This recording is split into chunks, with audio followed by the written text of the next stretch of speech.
एक शादीशुदा जोड़ा अपने होने वाले बच्चे के साथ शहर से दूर एक घर खरीदता है जहां वो लोग अपनी नई जिंदगी की शुरुआत करेंगे। लेकिन उस घर में एक लड़की की आत्मा है जो उन लोगों को इस घर से दूर रखना चाहती है। तो मूवी की शुरुआत में डॉन अपने नए घर में होता है और उसकी वाइफ लिज जो कि प्रेग्नेंट है अपने पुराने घर में है, क्योंकि नए घर में रिनोवेशन का थोड़ा काम बाकी है जिसे डॉन अकेले ही करने वाला है। पहले दिन डॉन अपने कुत्ते के साथ घर में साफ सफाई करता है। उसे एक बात अजीब लगती है कि घर के छोटे मोटे छेद से व्हाइट कलर का लिक्विड बाहर आ रहा है। शाम में एक पड़ोसी डॉन से मिलने आती है। वो दोनों बाहर बैठकर बात करते हैं। वो लेडी चर्च की पादरी है। वो डॉन से शहर छोड़कर इस छोटे से कस्बे में रहने का कारण पूछती है। वो बताता है कि उसे शहर के धूल धक्कड़ से दूर रहना है क्योंकि उसकी वाइफ को बच्चा होने वाला है। अगले सुबह डॉन को लिज का वीडियो कॉल आता है। वो उसे बताता है कि वो अगले हफ्ते तक घर का काम खत्म कर लेगा। लिज बोलती है कि तुम अकेले ये सब कर लोगे? डॉन बोलता है वो अकेले ही सब कर लेगा। डॉन काम शुरू कर देता है। वो एक दीवार को तोड़ता है जिसके अंदर उसे एक लड़की का कपड़ा और एक विग मिलता है, जिससे डॉन थोड़ा डर जाता है। थोड़ी देर बाद डॉन एक क्लब में जाता है और थोड़ी मौज मस्ती करता है। क्लब का ऑनर उसके बारे में पूछता है। वो बताता है कि उसने यहाँ सोल ऑफ सर्कल में घर खरीदा है। क्लब का मालिक बोलता है कि क्या तुम गे हो? ये सवाल डॉन को थोड़ा अजीब लगता है। वो बोलता है मेरी वाइफ को बच्चा होने वाला है। क्लब का मालिक बोलता है आशा करता हूँ उस घर में सब कुछ ठीक हो। डॉन को समझ नहीं आता कि उसने ऐसा क्यों कहा। डॉन घर वापस आता है और अपनी वाइफ से बात करता है और बताता है कि उसने आज बहुत काम किया है और कल किचन का काम करेगा। डॉन बताता है कि उसका दोस्त माइलो भी उसकी मदद करने आने वाला है। फोन कट हो जाता है। डॉन मास्टरबेशन करने लगता है। तभी उसका कुत्ता आ जाता है जिससे डॉन डर जाता है। डॉन दूसरे कमरे में जाता है और अपने कुत्ते को बाहर कर देता है। अगली सुबह डॉन किचन की पाइप को रिपेयर करता है। तभी पाइप का गंदा पानी उसके चेहरे में आ जाता है। वो बालकनी में अपना चेहरा धोता है। तभी उसे एक लड़की की हंसने की आवाज आती है। नीचे गार्डन में एक जवान खूबसूरत लड़की होती है। डॉन बोलता है पुरानी पाइप का पानी है। डॉन पूछता है मैं तुम्हारी क्या मदद कर सकता हूँ? वो बोलती है ये घर खाली है इसलिए मैं यहाँ आती जाती हूँ। डॉन बोलता है मैंने ये घर खरीद लिया है।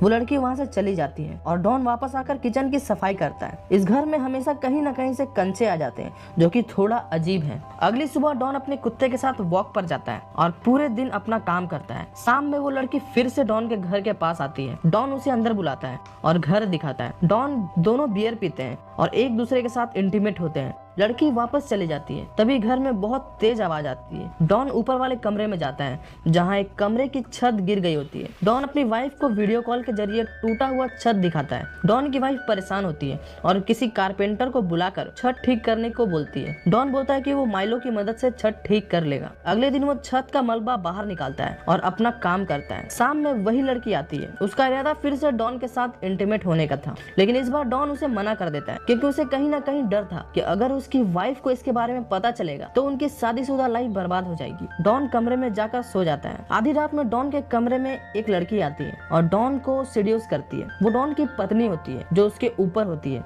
लेकिन अचानक वो बदल जाती है। वो वही लड़की हो जाती है जो पिछले रात उसके साथ थी। डॉन को कुछ समझ नहीं आता। तभी वो लड़की एक भयानक चेहरे वाली घोस्ट बन जाती है। डॉन घबरा कर उठता है। वो सपना देख रहा होता है। सुबह डॉन का दोस्त माइलो आ जाता है। दोनों मिलकर छत को रिपेयर करते हैं और शाम में क्लब जाते हैं जहाँ थोड़ी शराब पीते हैं। अगली सुबह डॉन उठता है। माइलो अपना काम शुरू कर चुका था। डॉन माइलो को बोलता है कि वो लिज को कल रात के बारे में कुछ न बताए क्योंकि उसने लिज से वादा किया था कि वो शराब छोड़ देगा। डॉन को हैंगओवर हो रहा था इसलिए वो कॉफी बनाने की बात करता है, लेकिन माइलो बोलता है तुम्हारी असिस्टेंट ने पहले ही कॉफी बना दिया है। डॉन चौंक जाता है और किचन की तरफ जाता है जहाँ वही लड़की होती है जिसके साथ डॉन ने मस्ती किया था। डॉन उसके ऊपर गुस्सा करने लगता है। वो नहीं चाहता कि वो लड़की जिसका नाम सारा है वो डॉन के घर में आए। माइलो डॉन को सारा के ऊपर गुस्सा करते हुए सुन लेता है। सारा चली जाती है। माइलो डॉन को बोलता है कि तुमने इस लड़की के साथ क्या किया? तुमने इस लड़की के साथ सेक्स किया था। ये बात लिज को पता चलेगी तो वो बहुत परेशान होगी और दुखी होगी। डॉन उसे लिज को इस बारे में बताने से मना करता है। माइलो बोलता है कि वो मेरी दोस्त है, मैं उससे नजरें नहीं मिला पाऊंगा। डॉन माइलो के ऊपर गुस्सा करता है और वहाँ से बाहर चला जाता है। माइलो वापस अपना काम करने लगता है। तभी उसके सामने एक कंचा गिरता है और लुढ़कते हुए कमरे के बाहर जाता है। माइलो उस कंचे को फॉलो करता है। वो कंचा बेसमेंट में चला जाता है। माइलो भी उसके पीछे बेसमेंट में पहुंच जाता है जहाँ सारा मौजूद है, जिसे देखकर माइलो डर जाता है। वो सारा को बोलता है मैं अभी तुम्हें मार देता। सारा बोलती है मैं तो बस मजाक कर रही थी। माइलो सारा से डॉन की गलती के लिए माफी मांगता है, लेकिन तभी सारा माइलो के चेहरे में हथौड़े से वार करती है जिससे माइलो जख्मी हो जाता है और रेंगते हुए बेसमेंट से बाहर निकलने की कोशिश करता है। और जैसे ही सीढ़ियों के पास पहुंचता है उसके सामने एक भयानक सी लड़की होती है जिसका चेहरा बीच से कटा है, जो दिखने में बहुत डरावनी थी। सारा उस लड़की से पूछती है कि क्या तुम मेरी मदद करोगी, और हथौड़े से माइलो के सर पर वार करती है। शाम में डॉन घर वापस आता है और माइलो को खोजने लगता है। माइलो उसे कहीं नहीं दिखता है। उसे लगता है माइलो उससे नाराज होकर वहाँ से चला गया है। वो माइलो को कॉल करता है पर माइलो का कॉल नहीं लगता है। डॉन माइलो को मैसेज करता है और अपने बर्ताव के लिए माफी मांगता है। रात में लिज वीडियो कॉल में डॉन से बात करती है। डॉन बताता है कि माइलो को कुछ काम आ गया जिसके कारण उसे यहाँ से जाना पड़ा। वीडियो कॉल में बात करते हुए लिज को डॉन के पीछे कुछ आकृति दिखती है। डॉन हर जगह देखता है पर उसे कुछ दिखाई नहीं देता। लिज डॉन को आराम करने को बोलती है। डॉन को शक होता है कि शायद सारा यही कहीं है। वो उसे ढूंढता है पर उसे वहाँ कोई नहीं मिलता। डॉन सो जाता है। रात में डॉन के कुत्ते को कुछ आवाज सुनाई देती है और वो आवाज के पीछे चला जाता है जहाँ उसे सारा दिखाई देती है। सीन कट होता है। सुबह डॉन की नींद खुलती है। वो अपने कुत्ते को आवाज लगाता है पर कुत्ता कहीं नजर नहीं आता है। तभी डॉन को वॉशिंग मशीन चलने की आवाज आती है। डॉन की धड़कनें तेज हो जाती है। वो डरते डरते वॉशिंग मशीन खोलता है जिसमें उसके कुत्ते के टुकड़े होते हैं। ये सब देखकर डॉन उल्टी करने लगता है। डॉन पुलिस को बुलाता है और बताता है कि उसे सारा नाम की लड़की पे शक है, लेकिन कोई पुख्ता सुराग नहीं होने के कारण पुलिस कोई कार्रवाई नहीं करता है, जिससे डॉन को बहुत गुस्सा आता है पर वो कुछ नहीं कर सकता है। डॉन की पड़ोसी डॉन के घर में पुलिस को देखती है। ऐसा लगता है कि उसे उस घर के बारे में सब पता है। डॉन अपने कमरे में बैठकर बियर पी रहा होता है। तभी वहाँ सारा आती है और बोलती है, मुझे पसंद नहीं आया जो तुमने इस घर के साथ किया। डॉन सारा से माफी मांगता है जो उसने उसके साथ किया। डॉन अपने व्यवहार के लिए सारा से माफी मांगता है। सारा बोलती है, उम्मीद करती हूँ कि तुम अपनी पत्नी और बच्चे के साथ अच्छा व्यवहार करोगे। वो बोलता है, मैं अपनी पत्नी से प्यार करता हूँ। डॉन बोलता है, सब ठीक करने के लिए मेरे पास तुम्हारे लिए तोहफा है, अगर तुम इंटरेस्टेड हो तो वो किचन में रखा है। सारा किचन की तरफ जाती है। डॉन उसके पीछे आता है और सारा के सिर पर हथौड़ा मारता है जिससे उसकी मौत हो जाती है। डॉन सारा की बॉडी को सफेद चादर में लपेटकर बेसमेंट में ले जाता है। उसके ऊपर कोई पाउडर छिड़कता है। तभी उसे लिज का कॉल आता है और वो बात करने के लिए वापस कमरे में आ जाता है। लिज बताती है कि माइलो ने उसे मैसेज किया है कि कुछ बताना है। लिज डॉन से पूछती है कि माइलो आखिर क्या बताना चाहता है। डॉन गुस्से में बोलता है कि तुम माइलो से फोन करके खुद पूछ लो, मुझे अभी बहुत काम है, और फोन काट देता है। डॉन वापस से बेसमेंट में जाता है जहाँ से सारा की लाश गायब थी।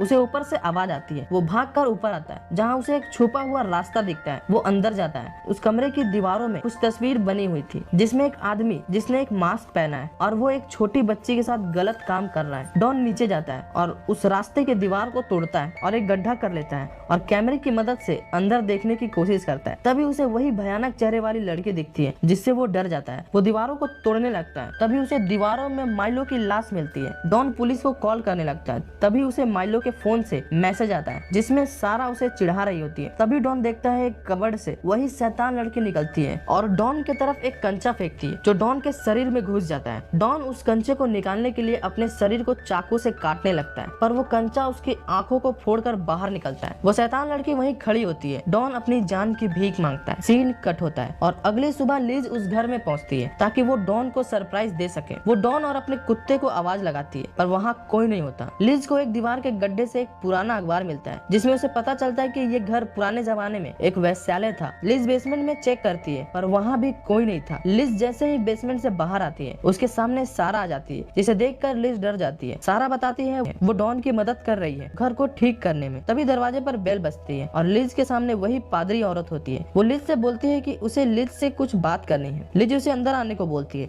पर वो बाहर ही बात करना चाहती है। लिज सारा को कुछ बोलने वाली होती है पर सारा वहाँ से जा चुकी है। लिज और पड़ोसी बाहर बैठकर बात करते हैं। वो लिज से डॉन के बारे में पूछती है। लिज डॉन के बारे में अच्छी चीजें ही बताती है जैसे वो मेहनती है, काम करना पसंद करता है। वो पड़ोसी लिज को किसी चीज के लिए आगाह कर रही पर लिज बोलती है, मैं और डॉन कई स्थिति से गुजर चुके हैं इसलिए हम सब संभाल लेंगे। लिज वापस घर में आती है। उसे लगता है डॉन अपने कुत्ते को घुमाने गया है। वो वॉशरूम में होती है जहाँ का बेसिन जाम होता है। वो बेसिन साफ करती है। तभी उसे बेसिन के गड्ढे से किसी की आंख नजर आती है जिससे लिज डर जाती है लेकिन दोबारा देखने पर उसे वहाँ कुछ नहीं दिखता है। वो डॉन को कॉल करती है पर डॉन का फोन घर पर नहीं था। लिज उस पड़ोसी के घर जाती है और डॉन के बारे में सच्चाई बताती है। वो बताती है डॉन एक फ्रॉड इंसान है। उसने कई लोगों के साथ रिटायरमेंट फंड का घोटाला किया है और वो बच गया, नहीं तो उसे 15 साल की जेल हो जाती। मैंने उसे एक मौका दिया है सुधरने का। पड़ोसी बताते हैं ये घर पुरुषों को परखता है। मैंने कई खुशहाल परिवार को देखा है जो इस घर में आते ही टूट जाते हैं। लिज को अभी भी लगता है डॉन वापस आएगा और हम बैठकर बात करेंगे। लिज वापस अपने घर में आती है जहाँ पहले से ही कई लोग मौजूद थे। सारा लिज को ड्रिंक ऑफर करती है। लिज सारा से डॉन के बारे में पूछती है। वो बोलती है शायद वो ऊपर होगा। उस घर का माहौल पूरी तरह चेंज हो चुका था। ऐसा लगता है जैसे लिज सालों पीछे चली गई हो।